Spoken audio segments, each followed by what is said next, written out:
हालात तो सबके जीवन में आते हैं, पर कुछ ऐसे हालात और हादसे होते हैं जिसका सामना करके इंसान बिल्कुल टूट जाता है और मरना बेहतर समझता है। ऐसे ही बुरे हादसे से गुजरी थी हमारी इस कहानी की नायिका मुनिबा मजारी। उनकी कहानी, उनकी जबानी सुनकर हताश निराश दिलों में आशा की नई किरण जगमगाने लगती है। मुनिबा की कहानी किसी भी इंसान के लिए प्रेरणादायक है। आपको हैरत होगी कि आज दुनिया जिस मुनिबा को जानती है उसके पीछे एक दर्दनाक कहानी है। तो चलिए जानते हैं मुनिबा मजारी की जीवन की कहानी और लेते हैं उनके जीवन से अनमोल सीख। मुनिबा मजारी का जन्म 3 मार्च 1987 पाकिस्तान में एक रूढ़िवादी परिवार में हुआ था। उनके परिवार में लड़कियों के लिए काफी सारे पाबंदियां थी। खुल के जीने का, अपने सपनों को पूरा करने की आजादी नहीं थी। एक आर्टिस्ट के रूप अपना करियर बनाना चाहती थी मुनिबा, पर 18 साल के उम्र में ही पिता की खुशी के लिए मुनिबा ने शादी कर ली और अपने जीवन को घर गृहस्थी में लगा दिया। पर उनकी शादीशुदा जिंदगी खुशहाल नहीं थी। शादी के ठीक 2 साल बाद उनके साथ एक बहुत बुरा हादसा हुआ जिसने उनकी जीवन में बहुत कुछ बदल कर रख दिया। वो अपने हस्बैंड के साथ कार से जा रही थी। गाड़ी चलाते समय मुनिबा के हस्बैंड को नींद आ गई और गाड़ी अपना बैलेंस खोकर खाई में गिर गई। मुनिबा के हस्बैंड गाड़ी से छलांग लगाकर खुद को बचा लिए, पर मुनिबा गाड़ी में फंसी रह गई और उस वक्त उन्हें बहुत सारी इंजरीज आई। काफी सारी हड्डियां टूट चुकी थी। कुछ लोग बहुत कोशिश से उन्हें गाड़ी से बाहर निकाले और हॉस्पिटल ले गए। हॉस्पिटल जाते समय मुनिबा काफी तकलीफ में थी और वो ये जान रही थी कि उनकी आधी बॉडी की हड्डियां टूट चुकी हैं और आधी बॉडी अपंग हो गई है। करीब 2.5 महीने हॉस्पिटल में उनका इलाज चला और कई छोटे बड़े ऑपरेशन हुए। उनका लीवर और लंग्स काफी हद तक खराब हो चुके थे। उन्हें सांस लेने में तकलीफ हो रही थी। रीढ़ की हड्डियां में चोट लगने की वजह से उनका निचला शरीर का हिस्सा अपंग हो गया था। हाथ की हड्डियों में चोट लगने की वजह से वो कुछ भी पकड़कर उठा नहीं सकती थी। शरीर पे इतने कष्ट के साथ साथ डॉक्टर ने एक और दुखद बात मुनिबा को बताई, और वो ये थी कि वो कभी भी मां नहीं बन सकती हैं।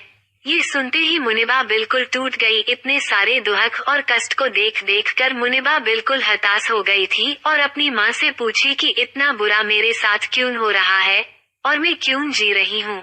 तब उनकी माँ ने उन्हें हिम्मत बंधाया और कहा, इसके पीछे रब की कुछ मर्जी होगी जो तुम अभी समझ नहीं पा रही हो। हॉस्पिटल के बिस्तर पे पड़े पड़े मुनिबा उन बेजान दीवारों को देखकर उकता गई और अपने भाई से कुछ रंग लाने को बोली और उसी हालत में हिम्मत करके एक खूबसूरत सी पेंटिंग बना डाली। हॉस्पिटल से डिस्चार्ज होने के बाद मुनिबा जब घर आई तब उनकी हालत काफी खराब थी। बहुत सारे इंजरीज के वजह से वो बैठने लायक नहीं थी।